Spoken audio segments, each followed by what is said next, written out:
Welcome back to the Pittsburgh Basketball Show. I'm your host, George Michalowski, here with Pittsburgh Sports Now. It's been a while. I haven't recorded an episode in about a week or two. Went on a road trip down south through Appalachia, up the East Coast to check out some colleges. Went to a lot of mid-major, low-major programs and checked out the facilities, met a lot of coaches, and talked ball ahead of the season. So had a great time. You can see more of that over on the Portal Report. But today, we're here to talk Pitt hoops. Pitt basketball schedule is finalized. Finally, I know a lot of people have been waiting for this, but last night on Tuesday night, the ACC came out with the conference slate. We got to pair that with Pitt's non-conference schedule, and we have a full 31-game schedule as well as a 20-game ACC schedule. I'm going to go through that real quick with you here today. Please drop your comments down below what you guys think. Subscribe to Pittsburgh Sports Now if you haven't already. We really appreciate getting to 1,000 subscribers recently. So still trying to build this thing up and get you guys excited for Pitt basketball season, as well as Duquesne and Robert Morris too, of course.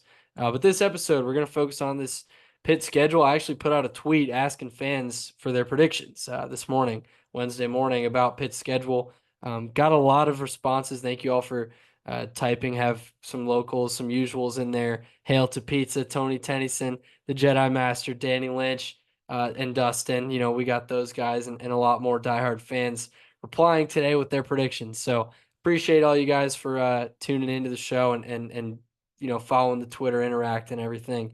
It's a big help. So basically what we hammered out with these predictions and record guesses that fans have, I wanted to see like, all right, what's the ceiling in fans' minds? What's the floor of this team? Ceiling, after averaging out 21 different fan responses, I had a ceiling of 25-6 record for Pitt, which would obviously be a tremendous jump up from the last few years. 6 losses, as you know, would be a low for a long time. So, you know, that would be a great season for Pitt, 25-6 overall. The minimum, the floor that fans seem to have right now when thinking about this year's team is 18-13. So, you know, a lot of people in that mix between 18 and 25 wins and between, you know, 6-13 losses. Like, this expectation has risen significantly in the past few years. I remember first few years that I covered Capel's teams here. Yeah, that would be unheard of, right? Like, they were trying to get to the teens. They were trying to get back into the over 500 in ACC play, right? But now it's okay. This team looks like they can do it. They've been to the tournament. They've, you know, proven that they can win and finalize or finish in the top 5 of the ACC like they did last year.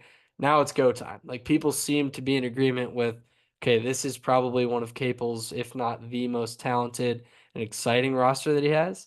But complete roster, right? You've got talent in the front court. In the back court, you've got a returning star and some other key factors in Leggett and Dunn. And you've got an exciting couple of European players in the Diaz-Graham twins and then Saad Lalic. And you've got a nice freshman class. You've got some good returners as well. So lots of excitement, clearly. I'm going to go through the schedule now. I kind of broke it up into 3 different chunks. From looking at it, you know, I was kind of, my main takeaways early on were about, you know, the ESPN. You got 8 potential games on ESPN, which is good. You know, the 2 games that are over winter break when students won't be there against Stanford and Cal. You got to like that if you're Pitt. Remember a few years ago, North Carolina was one of them, and it's, you kind of see that. And, you know, you think that's a tough break, right? You know, you want as many people in the house as you can for those big home games in the ACC. But this year, Stanford and Cal, you'll take that, right? 2 new teams to the league. So pretty unsure, a lot of uncertainty around those 2 teams and how they'll be this year. Stanford does have one of the top players expected during the conference in Raynaud. But anyways, 3 chunks of the season. I broke this up this way. The first 14 games is the first phase, I said. Second phase will be the next 9 games, which is an absolute gauntlet. Tweeted about it earlier today.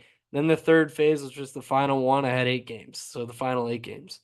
Realistically, I think looking at these games and being pretty conservative, I think 22-9 overall and 13-7 in the ACC is pretty much where I'm sitting right now for a prediction.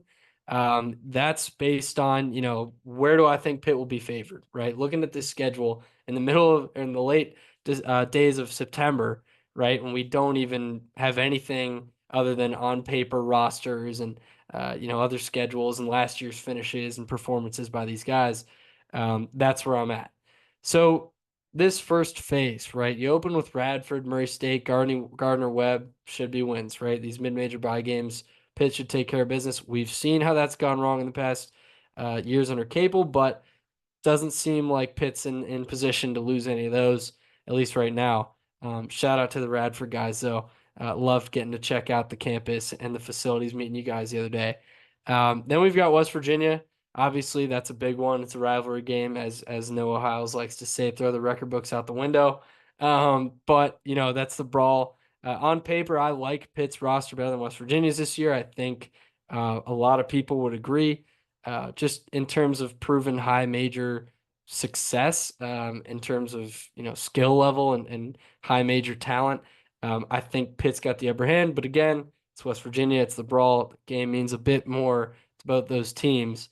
You don't know for sure. You can't count any of these as a win. I'm more so just talking like, will Pitt be favored when I'm thinking of predictions? Because so many different factors go into these games, winning and losing. VMI, one of the worst teams in Division One last year. Then the Greenbrier event. I think Pitt at the least goes 1-1 at the Greenbrier in this MTE. LSU to open up will be a good test. UCF or Wisconsin in game 2 as well. So I think it's a pretty solid field. It's winnable. I think Pitt could go 2-0 and win this event. But we'll have to see how LSU, Wisconsin, and UCF look in the early going. But I do think they either come out of West Virginia 1-1 or 2-0. I don't see anything going down where we come out of this tournament at the Greenbrier and Pitt's 0-2 from that week. Then it's Ohio State, Black Friday. That's going to be a tough game. I mean, Pitt may be blessed with the fact that students may not be there or whatnot because of the date. It's right, in that holiday week. But it's going to be tough to win at Ohio State. That program's got a lot of excitement around it right now with Jake Diebel running the show.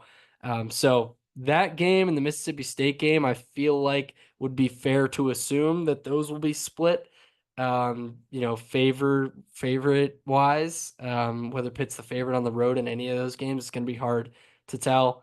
But two really, really solid Power 5 high major opponents that Pitt's going up against in a row. You got Virginia Tech, the first conference game should be winnable. They've got a lot of question marks on that team. You lose Sean Padula and Hunter Couture. Brought back some enticing pieces, brought in some enticing pieces from the portal. Jaden Shute, one of them from Duke. I think there's a lot of question marks with Virginia Tech, though. I think they will be in the latter half of those preseason rankings that you start to see coming out, as well as the preseason poll. EKU, Sam Houston, again, bye games that Pitt should be favored in.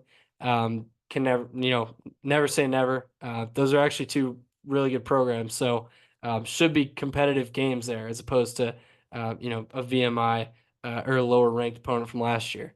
And then the other two, really getting into the bulk of this ACC schedule to wrap up this first phase of Cal and Stanford. Two winnable games. Like these teams should be near the bottom of the league based on their rosters, based on what people are projecting. So I think there's a real good chance that Pitt could start this season 12-2 and 3-0 in conference play. And we haven't said that for the past few years. Like that sounds like when I say that, I'm like, oh, geez, I should look back into it and find another loss or find another challenge in there. And we all know anything can happen, right? In these early season bye games, in the early season conference games, in the MTEs, like people can get hot. There's a lot of, holidays going on. There's a lot that can happen before the real bulk of the conference schedule. But realistic, I think, when you're looking through those games, that Pitt goes 12-2 overall, 3-0 in the ACC to start out. Then comes the gauntlet, phase 2. Started at Duke. Going to be tough. We saw it last year. I was there to see Blake Hinson jump up on the table. It's going to be tough to replicate that. I think that game's got to get Capel and the team as fired up as any this season. At Duke, January 7th, will be a tough one. Then they've got Louisville at home, Florida State on the road, Clemson at home, Syracuse on the road, North Carolina at home, at Wake. So it's kind of like home away in this gauntlet where you're facing teams that I think will likely be on the top half of the league. Like Louisville is not the Louisville of Kenny Payne's era this year. I think on the roster, if you look at their talent, they're going to be competitive. Pat Kelsey's a fiery guy. I've got faith in them to, get back to the Louisville of old days. At least I hope so. It's better for the league as a whole when Louisville's good. So, you know, there's no real breaks. Like Florida State, you could say, okay, they're going to have a down year probably again. Might be the end of Leonard Hamilton's tenure, as we heard Cam Corrin kind of reference earlier in a press conference. But it's an away game in the ACC. It's at 9 p.m. It's at Florida State. I know a lot of you can probably picture a game where Pitt goes on the road to one of these teams where you expect them to beat, and it's 9 p.m. It's the middle of January, and they could fall. So it's tough. There's no easy games, especially in this patch, in this phase. Clemson has had Pitt's number over the past few years. They lose PJ Hall, but they bring in Jaden Zachary, bring back Ian Shefflin, Chase Hunter as well. The team is good. Like Brad Brunell knows what he's doing, and I think they should be at that point right now where after making that Elite Eight run and proving themselves over the past few years, like Clemson is one of those teams where you give the benefit of the doubt in the ACC. Like they're going to come and compete, and they showed they could beat Pitt at Pitt. So no easy matchups against the Tigers. Really like what they're doing down there. At Syracuse, I'm not terribly high on Syracuse's roster this year. Just in the offseason look that I took at it, they've got 3 or 4 transfers that are coming up. Eddie Lampkin's guy that's headlining that class, the big man from Colorado, but they've got 3 transfers that are coming up from the mid-major level. Just question marks. Like we've seen mid-major guys come up and produce really well at Pitt. It's possible, but you just don't know. So don't have a great grasp on how Syracuse is going to look. But between those Clemson and at Syracuse games for Pitt, say Pitt will probably be favored in one, be a dog in another, maybe be favored in two if they are having that strong start to the year. North Carolina at home, January 28th. The place will be rocking. 9 p.m. game. Could potentially have Pitt right there at like 16-4, 15-5, 14-6. Like they could have a real good record going into that UNC game. Pete should be rocking. That should be one of the sellouts this year. February 1st at Wake Forest. Man, I'm really high on Wake this year. Feels like they're as a program on the verge of something big. Uh, Steve Forbes has done a terrific job there. They just haven't really broken through on the national scale yet. They've been competitive with Pitt over the past few years, so I do like who they have on their team. Hunter Salas is one of the most exciting players in the country. Could compete for conference player of the year, depending on RJ Davis, who's the favorite, how he does. But Cam Hildreth, awesome player. Efton Reed, we all know Efton Reed in Pittsburgh. They're back too. So they've also got some exciting young pieces in Omaha Billieu from Iowa State coming in, as well as Parker Frederickson, a shooter on the wing. So Wake Forest, I'm really high on them. I think they'll be a top 5 team in the league, just looking at the roster on paper. So again, man, it doesn't get any easier. Then you got Virginia at home. Again, I'm not too sold, kind of like Virginia Tech. I'm not too sold on Virginia's roster this year, but Tony Bennett's Tony Bennett. Their backcourt's really strong with Isaac McNeely, Jalen Worley. Front court, lots of proof. TJ Power coming over from Duke. He kind of was one of those recruits 2 years ago who shot up near the end, went up to Duke, didn't really play. Blake Buchanan, I think he was around 3 points a game last year for Virginia. So they've got a lot to prove down low. But again, Tony Bennett's Tony Bennett. Not an easy game on this phase. At North Carolina, February 8th, going to be a tough one. It speaks for itself. So we're through these 2 stretches, right? Let's say Pitt goes 12-2 in the first phase, 3-0 to start ACC play, 5-4 in the second phase. I mean, some of those games are going to be toss-ups or tough road games. There's tough home games in there. Let's say they can get to 5-4 in that phase. You're sitting at 17-6 and 8-4 in conference play heading into this final 8-game stretch. Like that's where you want to be, right? And some of these games will have to have been quad 1 wins if Pitt's going to go 5-4 in that second phase. Third phase, I think Pitt should have a winning record in these final 8 games. You start with a road game at SMU. SMU's got a lot of question marks coming into the ACC. Love Boopy Miller, transfer there from Wake Forest, Chicago kid. Love watching him play always. They've got some other exciting pieces under Andy Enfield, the former USC head coach, but don't really know what to expect out of SMU yet. I think that should be a game where you see Pitt favored again if they are having as strong of a season as we all kind of around here think that they may. Miami is going to be good. I like what Miami has this year, Coach L. That's a home game, so right after Valentine's Day, I mean, you want to win your home games, right, in league play. So it's going to be tough to, to really guarantee a win, a loss, a favorite in that one. I think Miami's going to be one of the better teams in the ACC.